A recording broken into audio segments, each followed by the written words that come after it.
need a change in lifestyle. And this is a perfect case study. The proverbial "you are what you eat" means everything that is in that statement. If I am consuming bad food, then the building blocks from the bad food are going to be used to create the tissue that I am. Recent statistics illustrate the growing concern of obesity worldwide is juxtaposed with the impressive 10% decrease in obesity in Sweden, as low as 4.3% obesity in South Korea, and the stability in Spain. 71% of Swedish people consumed fermented foods daily. South Koreans eat 300% more vegetables than the average Westerner. The Spaniards did not eat after 8 p.m. These are the things that make a real difference. We are not talking about people who are on a rigid, regimented, calorie-counting, macro-structured diet. We're talking about people that have a lifestyle that was different. I know that's a word that's almost cheesy to say, but this is evidence that it really is a lifestyle. Our levels of chronic disease, our levels of cancer, everything is on the rise. Nothing is regressing whatsoever, yet it is in these places. They've got access to the same bad processed foods, but it's just not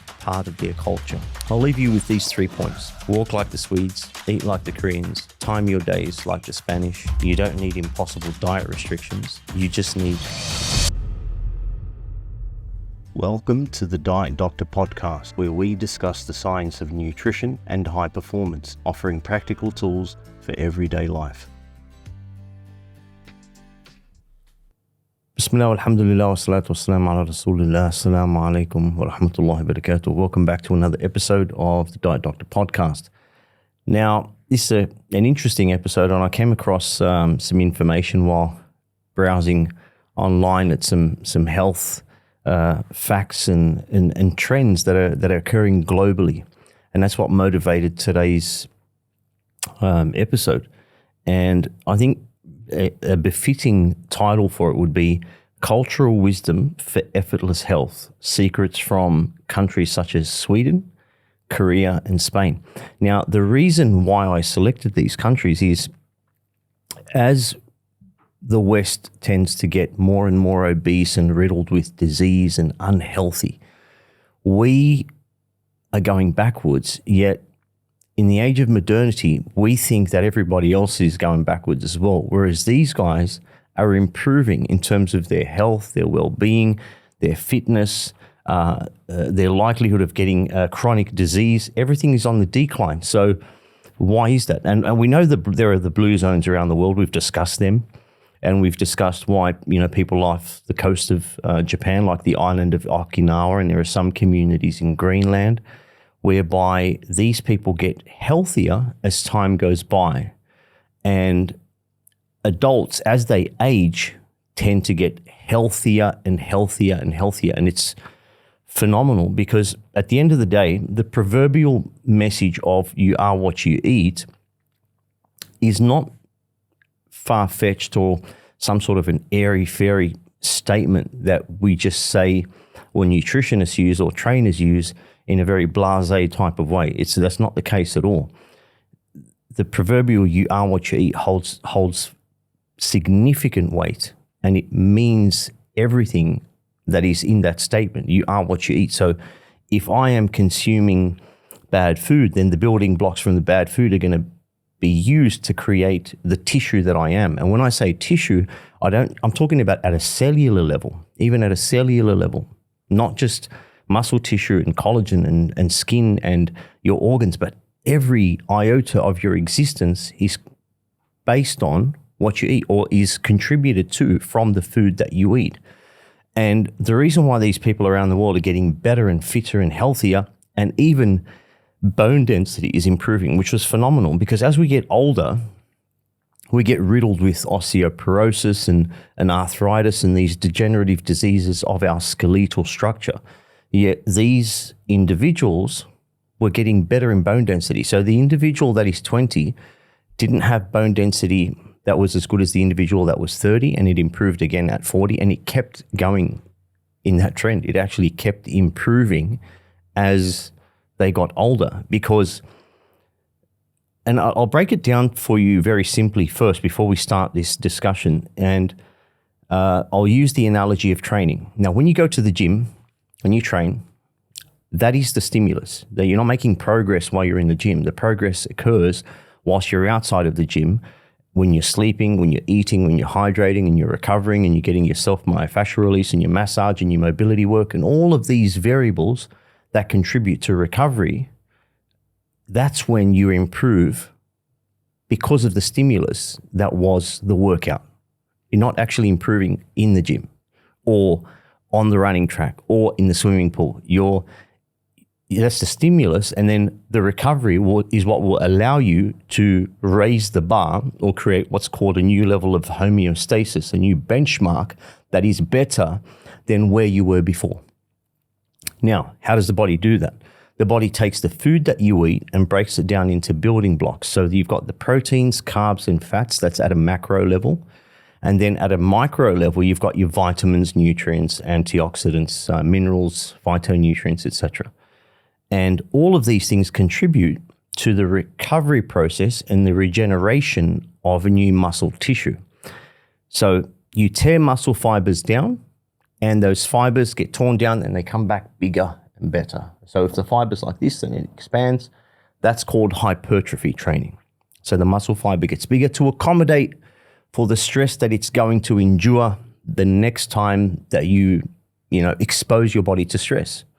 And your body doesn't know how much you're lifting. Keep that in mind. Your body knows stress. It responds to stress. You know that what you're lifting hypothetically is 50 kilograms, but your body only knows what 50 kilograms feels like. You know what the number is. Your body knows the stress that you are applying to your body and will respond accordingly.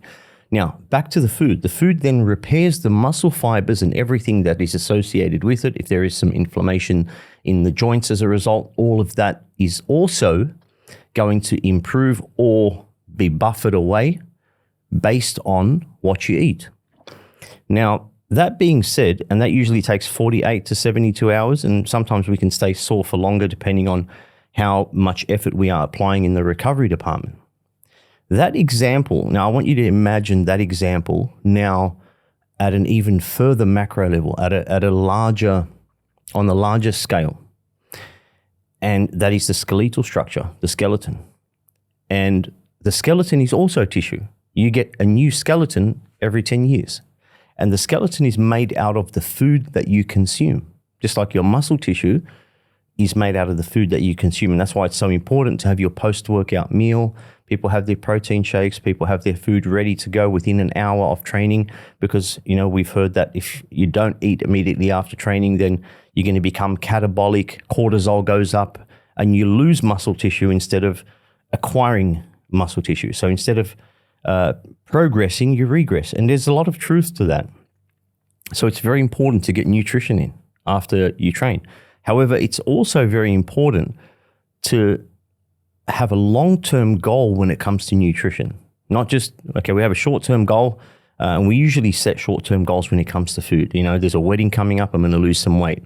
There's a holiday, a vacation coming up. So I want to be in my best condition when I go on this vacation because it's summer where I'm going, and I'm going to be, not going to be wearing my shirt at the beach, or I'm going to be wearing certain clothing that is going to reveal, disclose what I look like more so than what I would when I'm, going into a winter context.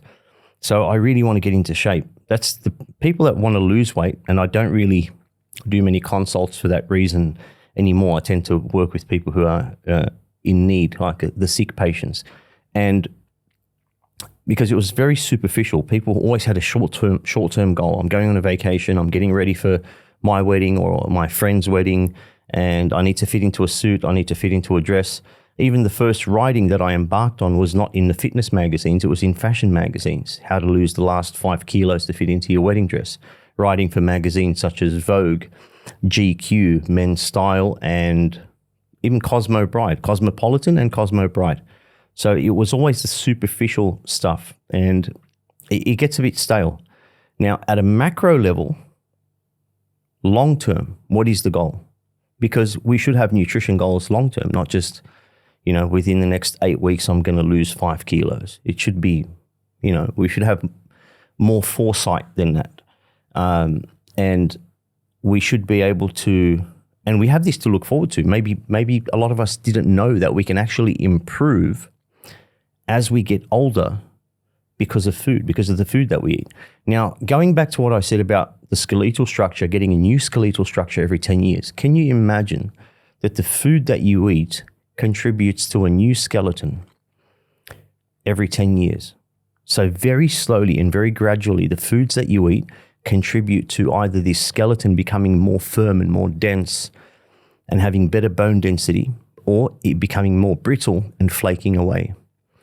And I know what I'd rather have, better bone density, and which means ultimately less likelihood of things that happen when you get older, such as fall syndrome. One of the biggest issues that arise as someone is aging is the aches and the breaks that occur because of falling and lack of balance and lack of mobility. It's the little things that you start to appreciate. And I can say this from experience. Once you pass the age of 40, the little things like getting in and out of the car, reaching for something in the pantry, in the cupboard, the way you get out of bed, all of these things change as you get older. And your ability to stay feeling younger is heavily comprised on, yes, training and being active and, use it or lose it philosophy, but also what you eat. You get the opportunity to get a new skeletal structure based on what you eat. And they were the findings that we found when we were doing postgraduate research, decades ago at Sydney University this was in the early 2000s, when I was doing my postgraduate studies. And we found that people in these regions had better bone density as they got older. Their bone density, even at the ages exceeding 100 years of age, they were still working. They were still out in the field working, still outdoors exercising, still social.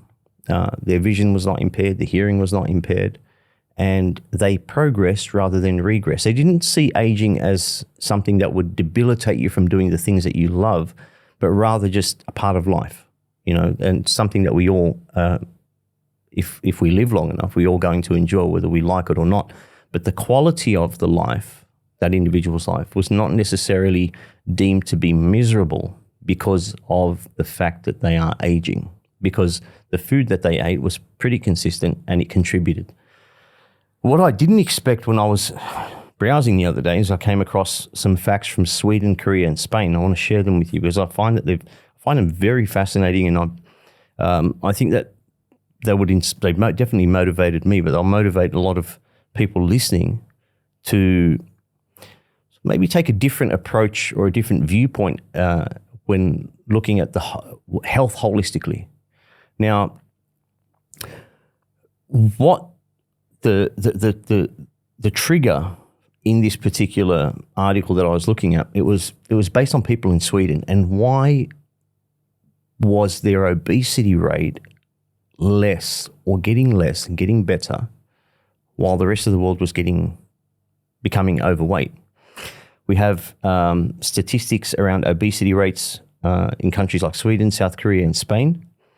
And the essential question that we have to ask is, what insights do these cultures provide that could help us in our journey towards better health? Like, what can we learn from them that we can apply in our day-to-day lives that will ultimately improve our lives, the quality of our lives, and allow us to, take part and share in some of these amazing statistics? And I'll share some of them with you. Recent statistics that illustrate the growing concern of obesity worldwide is juxtaposed with the impressive 10% decrease in obesity in Sweden, as low as 4.3% obesity in South Korea, 4.3%. And the stability in Spain, despite the indulgent food culture in Spain. And in Spain, there's quite an indulgent food culture. They don't shy away from things like bread. They don't shy away from things like carbohydrates. And yet their obesity rates and statistics when it comes to chronic diseases is very consistent. It's steady. In a world that is progressing and things are, from a technological perspective, and we're all getting unhealthier as a result, everything is a touch of the fingertips, away from being delivered to your front door. We don't tend to move as much as we used to. and everyone is getting unhealthier. Spain's statistics may not be as low as South Korea, yet although modernity has affected Spain as well, it's not like they haven't been exposed to the age of the internet or the age of Uber Eats and all that sort of stuff, yet their statistics have not gotten worse. They have not regressed. And we've spoken about this in the past, how obesity is tied in with lifestyle, non-energy activity calories, the calories that you burn outside of the gym being very important, psychological factors, and all of these things are very, very critical to the story that is being told here. Because we've spoken about these as separate entities. We have not spoken about these facets in unison, combined. Why do we need to combine all of these together? And these cultures are perfect examples of why we need to do that, as well as how to do it. Now, culturally, what do the Swedes do? They've got a concept that's called, and I hope I pronounced this correctly. If there are any Swedes listening, you can correct me if I say this wrong. But it's Friluftsliv, pronounced friluftsliv. So it sounds like loose sleeve, but friluftsliv, which means free, air, and life. And they've got a concept that is friluftsliv, and this philosophy encourages people to embrace nature and outdoors as the outdoors experience as part of daily life. Now, you may not live in a locality where the backdrop looks like Sweden, and we've all seen the posts of Sweden, especially when it comes to nature in Sweden. It's probably one of the most picturesque, one of the most naturally beautiful places on planet Earth. We can't argue that. So if you live in a place like that, the motivation to be outdoors is obviously quite high.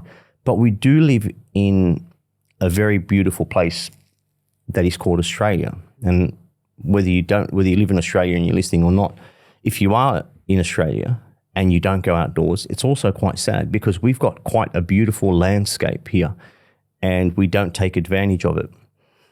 I was paying attention to this, even the way we drive, even the way we feel when we drive. I know for a fact that if I take the longer route, and you can apply this to walking as well, if I take the longer route to a destination, especially a rural destination, if I'm driving to rural New South Wales and I take all the tolls and the freeways and all the motorways, it's quite the monotonous drive, and I arrive feeling quite lethargic and mood is not quite the same. However, and I've tested this, turn tolls off, take the scenic route, make pit stops, stop at local stores. Like if you're driving to Orange, for example, and you pull over in a place called, I think is it Bilpin, and they've got these apple farms and they make their own apple cider vinegar, and it's just beautiful. You get to see parts of Australia that you otherwise would not see. And when you arrive at your destination, you're in a completely different mood. You've been exposed to nature. You've seen things that are giving you a calmative type of an effect. And it has a profound impact on your psychology when you arrive. And if you're going there for leisure, then great, because you're in the right frame of mind for that. And even if you're going there for work, it's also applicable because you arrive there in the mindset that is a little bit more optimistic. You're a little bit more of a people's person, and it's just different. You're more pleasant. And that's the case also if you apply that concept to going from destination A to B. I use the trip to the beach as an example. Now, if you're going to the beach, rather than spending 45 minutes to an hour trying to find the closest parking for you to be close to the beach, instead, and just by the time you find parking, you're in a state of angst, you've probably had a little bit of a road rage, you arrive and you're not in a good mood anyway. However, if you consciously and intentionally park further away than what you normally would, you're probably going to find parking with ease. You're not going to struggle to find parking. You're going to get some steps in on the way to your destination and on the way back, on the way to the beach and on the way back. I usually park about up to 30 minutes walk away sometimes in the summer. And you're getting your steps in, you feel good, and you arrive a lot more calm because you didn't have the anxiety of, struggling to find a parking spot. And the calories that you burn by doing these things are the most important thing. Even, and research shows that these sort of calories are far more important than the calories that you burn in the gym. So the individual that goes to the gym and trains, no holds barred, really, really tough training for a solid hour, but the rest of their day is completely sedentary and did nothing. That person was not as healthy as the person that didn't necessarily have a gym membership, but was very active during the day. Did the chores around the house, walked a lot, got outdoors, moved around. That person was, from a health perspective, better. I'm not talking about necessarily who has a better body composition or who could bench press more. No, I'm talking about health markers. So I'm looking at two different individuals' blood tests and seeing who is a healthier individual. The healthier person was the person who was more active from a holistic perspective, not the person who trained harder in the gym and then did nothing for the rest of the day. So that's brilliant to keep in mind. It's important to incorporate daily routines as part of your day-to-day lifestyle. Now, physical benefits. Consistent walking, especially in nature, leads to an increased production of endorphins, increased production of serotonin, and it also suppresses cortisol, the stress hormone. So what it does for you from a neurological perspective also sets in place, starts to set in motion a metabolism that is far more likely to be conducive to burning fat as opposed to storing fat. Walking on the treadmill doesn't have the same effect. It's better than not doing it at all, of course, and sometimes because of the variables of weather, we are forced to walk indoors. However, the person who walks outdoors doesn't just benefit physiologically speaking, but also benefits from a psychological perspective, benefits from a cognitive perspective. And now we know about the connection between the gut-brain axis, between the brain, the stomach, our mood, and our relationship with food because of hormones like leptin and ghrelin, which control how hungry we are or how satiated we are. All of these things are not just related to exercise. They are not just related to having good gut health. They are not just related to having a positive mindset. It is all intertwined. And walking outdoors and being around nature is so powerful when it comes to rectifying any chemical imbalances in the brain. It's used for therapy for people who are suffering from trauma, addictions. Being in nature is one of the most underrated forms of or things that you can do for your physical well-being, both physiological and cognitive. One of the most underrated things by far. So be outside as much as you can. And there's a statistic here that will blow your mind. Your likelihood of being an emotional eater reduces significantly if you spend more time outdoors because of what being outdoors does to your brain neurologically. You're increasing the production of endorphins and you're suppressing cortisol. So by default, you're less likely to be emotionally volatile and subjected to binge eating. So get outdoors, make it a routine, and small bursts of 20 minutes are enough.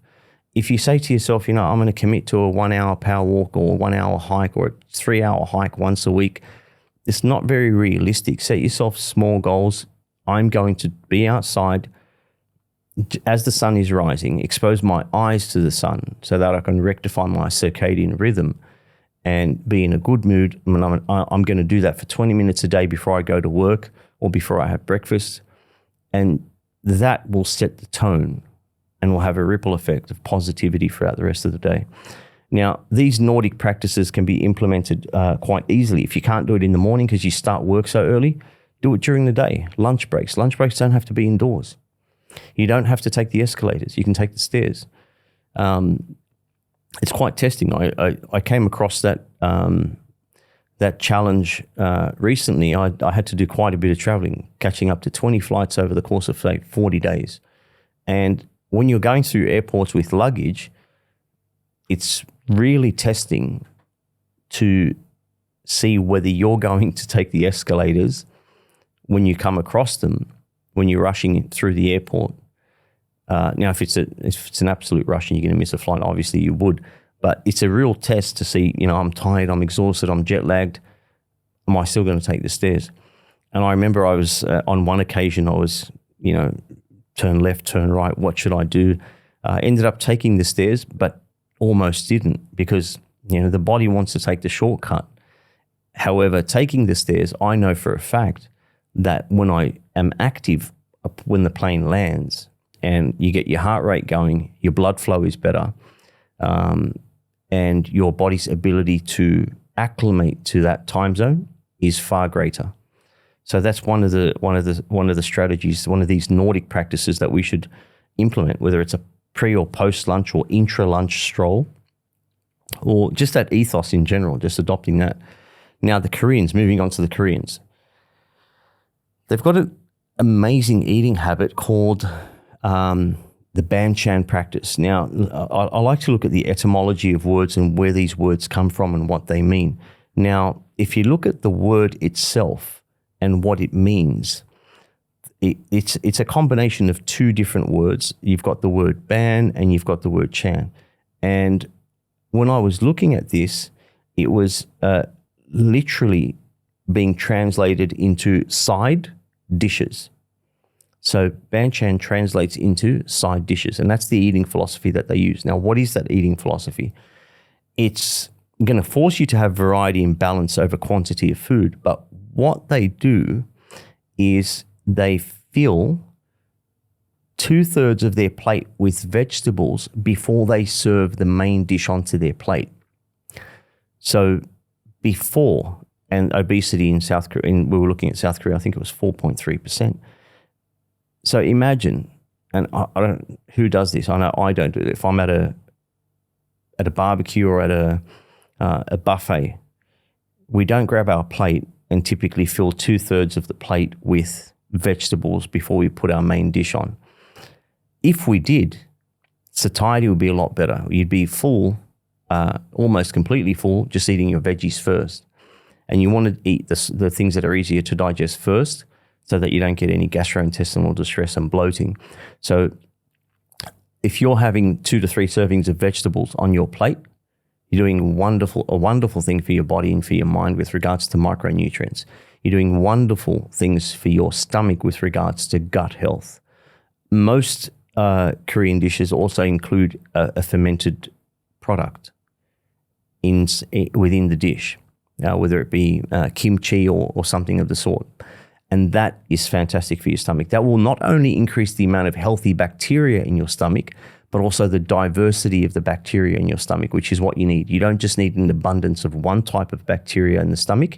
We need a diversity of different bacteria in the stomach for good gut health.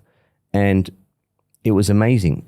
This emphasizes a colorful, diverse range of foods at mealtime, which is really, really interesting. And it reinforces the concept of eating for health rather than obsessing about counting calories. Because by default, if your plate looks like that, then your basal metabolic rate, your resting metabolic rate is going to be far greater. You're going to be burning more calories resting because these are foods that require effort to digest, yet contain little calories, very little, minimal calories. You're burning a significant amount of energy in the digestion process when your plate is 2/3 full of vegetables. So effectively, you could be increasing your thermic effect, your metabolism, by sitting down and eating without exercising. And that's what they do in the Korean culture. And it's a fantastic approach that we need to look at.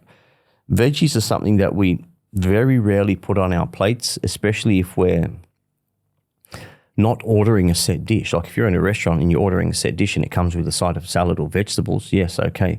But if it's a buffet scenario or you're at a barbecue, it's not often that you'll see an individual fill up their plate with a tremendous amount of salad or 2/3 salad and vegetables, and then the main will be the other third. That's not the case.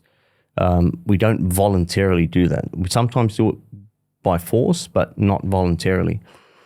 So you're eating more vegetables effortlessly by taking this approach. And again, the message is away from rigid dieting, rather a holistic approach. And if you're taking this approach, really, whether you're counting macros and obsessing about calories or not, by default, you're going to be consuming less caloric dense foods, consuming more fiber, you're going to be more satiated, your stomach's going to feel better. And it's just an amazing philosophy that I think we all need to incorporate on our day-to-day basis, at least for one of our meals, one of our three main meals. The Spanish timing method, and this was incredible, didn't eat after 8 p.m. The Spaniards did not eat after 8 p.m. So irrespective of the amount of carbohydrates in their diets, the pastas, the breads, everything else, did not eat after 8 p.m. and by default fasted every day for 12 hours. So they would not eat between the hours of 8 p.m. and 8 a.m. And they found that there was a significant portion of the population that were doing this. It wasn't just a small percentage that would partake in this. You're talking about, let me have a quick look here, 87%. That's not a small statistic. 87% of Spanish people never ate after 8 o'clock. Not sometimes ate after 8 p.m., never ate after 8 p.m. If you allow 2 hours for your food to digest after you eat food, and you have yourself a cup of peppermint tea with a little bit of dark chocolate to accelerate the digestion process, to make sure that when you lay on your side, hopefully when you're sleeping, not on your back or on your stomach, when you lay on your side to sleep, there is no food there being digested, which is interrupting the quality of sleep that you get. Because if you're digesting food while you're lying down, then by default, your body's not going to go into those deep phases of recovery and sleep. You can't when you're digesting food. So if I stop eating at 8 o'clock and then I go to bed at, say, 9:30, 9:30, 10 o'clock, I'm not digesting food. My quality of sleep is going to be better. Sleep is directly related to metabolism. Sleep is directly related to my general feeling of well-being the next day. Sleep is directly related to the hormones leptin and ghrelin, and whether I'm going to wake up, craving calories and sugar and being ravenous, or whether I'm going to, wake up feeling fresh and reinvigorated and filled with vitality. All of these things are going to be dependent on, and we now know that 1/3 of the way you look and feel is sleep related. It's massive. If you could take a supplement that was going to improve the way you feel and the way you look by 33%, you don't care. You wouldn't care how much that costed. If I tell you that sleep can change the way you look and the way you feel by as much as 33%, and then hydration, again, can change the way you look and feel by up to 33% as well. So those two things are the most important. Sleep, hydration. That accounts to 2/3 of the way you look and feel. And we haven't even discussed nutrition in detail. We haven't discussed training in detail. I'm just talking about sleep and hydration. That's how important. And these are the things that are neglected. We're more interested in the next supplement than we are in how much water we're drinking. We're more interested in the next eating ideology or fad instead of focusing on how we're going to improve our quality of sleep, how we unwind. Are we eating the foods that allow us to create melatonin, which we need for a nice deep sleep? These are the things that we should be asking ourselves. But it's amazing. If you're going back, well, let's backtrack a little bit. Swedish adults, accumulate 10,000 plus steps, or 68% of them do, without consciously trying. So this study showed through monitoring these subjects that 70% almost of Swedish people did 10,000 steps without consciously making an effort to do so. It was just something that they did. It was part of their day-to-day routine. Get outside, walk, and then start the day. And during the day, there was walking taking place as well. 71% of Swedish people consumed fermented foods daily, compared to, and we like to compare when it comes to the negative statistics in the West.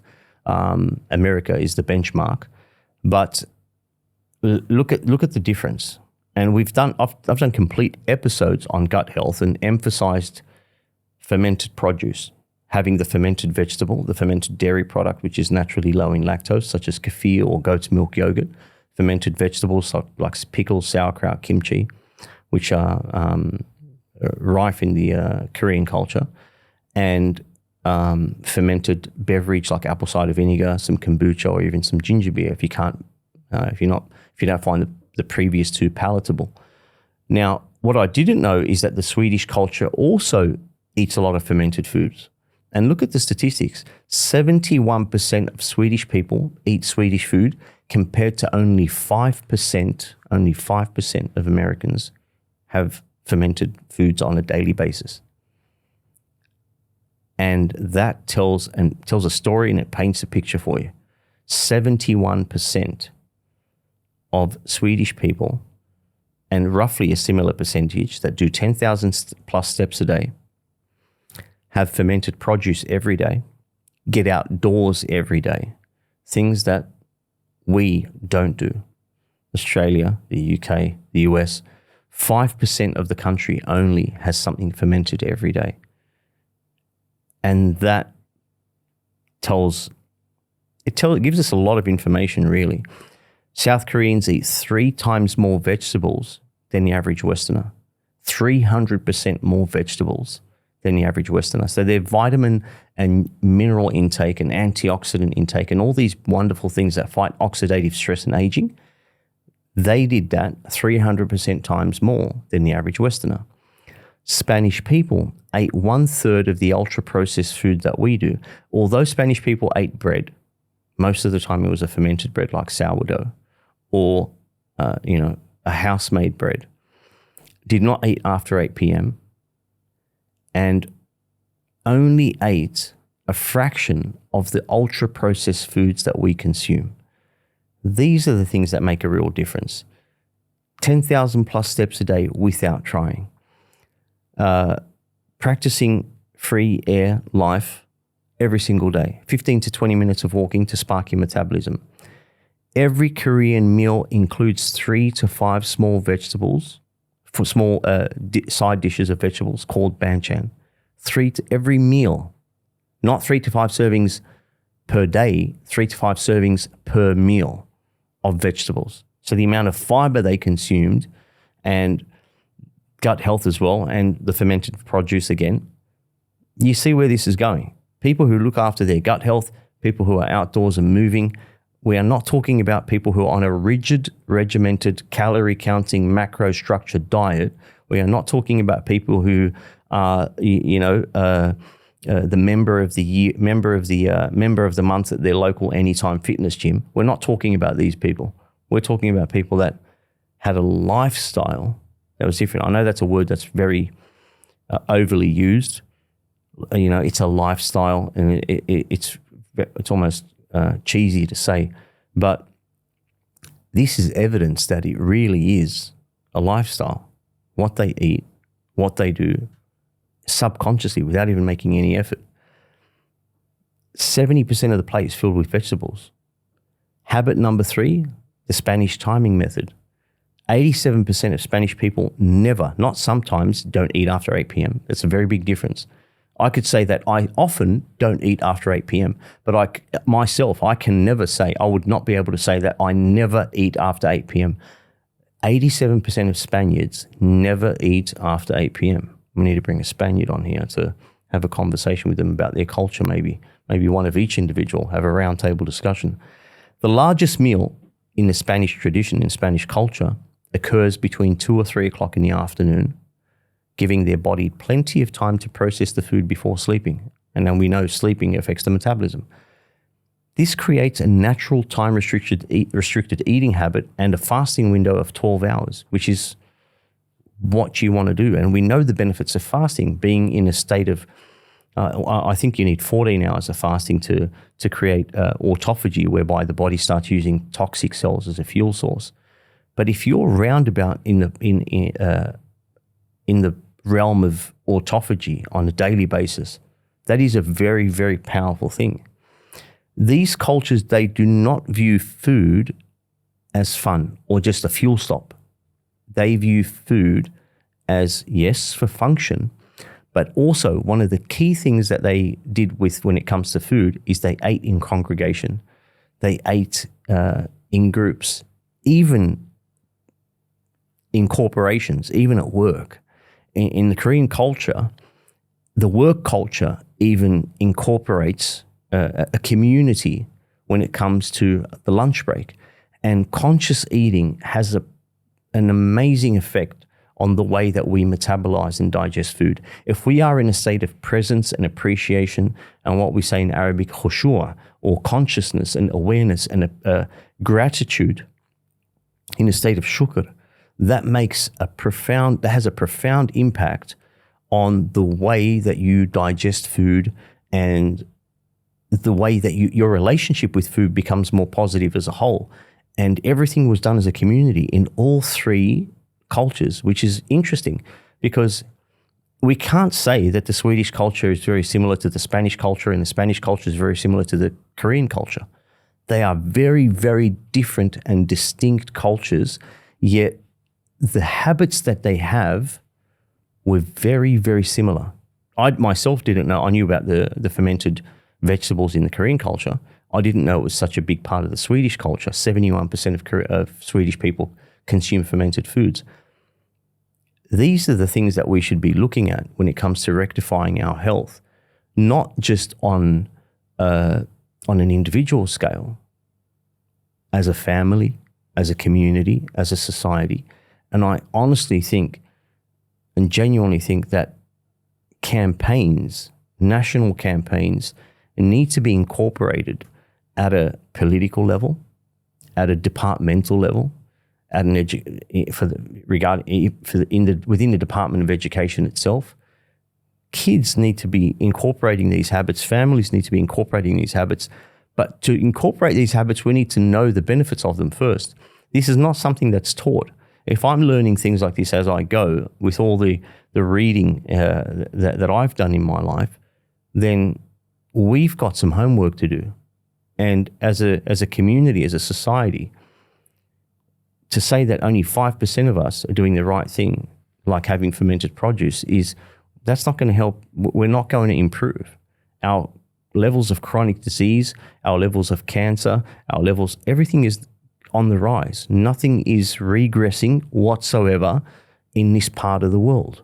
Yet it is in these places, and they are subjected to the same issues and the same tests and the same tribulations that we are. They've got access to the same bad processed foods that we have access to, but it's just not part of their culture. These cultures don't view food as just for fun. It is a communal thing, and it is for fun sometimes, but it is for function. Spanish lunches go as long as 90 minutes. Now, I don't know anyone that takes a 90-minute lunch break. And I don't know anyone who owns a company that is about to allow 90-minute lunch breaks in fear of not increasing productivity. But productivity was higher in countries like Spain. They were getting more done, and the lunch break is 90 minutes long. Some of the more modern companies, I know when Google offices started to open up, I know that it was based on a KPI process. So the individuals, the staff had to meet certain quotas by the end of the week or the end of the day or the end of the month. And it didn't really mean that you had to work from 9 to 5. You could have, you can jump into a pod and take a nap. And that sort of a context improved productivity. 90 minutes for a lunch break.